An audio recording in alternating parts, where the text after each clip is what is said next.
Hello there. I'm delighted to share the fascinating and sometimes surprising history behind one of our most beloved holiday traditions. Mistletoe, the familiar Christmas decoration, is actually a parasite, a plant that lives high up in the branches of other trees and steals water and nutrients from its host. Ancient observers found mistletoe mystifying and saw it as a plant that defied nature. It stayed green during the winter when other plants died, appeared to float mysteriously above the ground, and seemed to grow without any visible seeds being planted, which we now know are spread by birds. To the ancient world, it was as if the plant had dropped from the sky. This mysterious nature led groups like the Druids to view mistletoe not as a simple plant, but as a sacred bough, a vessel of immense power. They believed it was a gift from the gods because it held life-giving power, staying green through the darkest months. The rarest and most prized mistletoe grew on an oak tree. Harvesting it was a sacred ceremony. It could only be cut with golden sickles and had to be caught in a white cloth, never allowed to touch the ground. Once gathered, it was given as a charm to ward off evil and illness. In the Norse world, mistletoe's role was violently redefined, earning it the title of the God Slayer. According to the tragedy of Balder, the beloved god Balder was prophesied to die. His mother Frigg made everything on earth swear an oath not to harm him, but she overlooked the small mistletoe plant. The mischievous god Loki discovered this secret and crafted a weapon from mistletoe, using it to bring Balder down.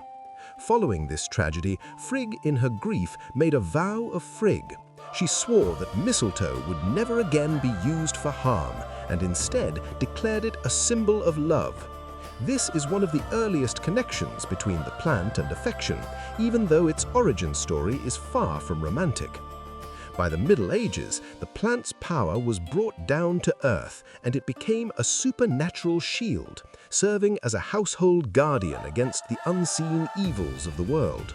It was hung over doorways as a supernatural burglar alarm to ward off witches, goblins, and general bad luck, as it was believed to keep evil from crossing the threshold. Mistletoe was also used in traditional medicine to treat various ailments like epilepsy and infertility, though these uses have not been substantiated by modern science. By the 18th century, mistletoe found a new, more playful purpose in the courting game in Britain, where the magic became about romance, not gods or goblins. This is where the tradition of one kiss per berry began at Christmas parties. A man was allowed to kiss any woman he caught beneath the mistletoe, but for every kiss taken, one berry had to be plucked from the sprig. When the berries ran out, the kissing privileges ended. The Victorian era cemented this new identity of mistletoe in The Taming of a Wild Plant, transforming it into a festive, romantic, and harmless fun in modern Christmas rituals. The irony is that the plant people were kissing under was still poisonous, but the weight of Druidic ceremony and the fear of medieval witches had faded away. Today, echoes of an ancient power still linger. We treat the plant as something special, something with a hint of magic that turns a simple doorway into a threshold where the ordinary rules might not apply. The next time you see mistletoe, remember its journey. From a parasite that awed ancient priests, to a weapon that starred in a Norse tragedy, to a shield that terrified medieval villagers, and finally to the world's most unlikely matchmaker.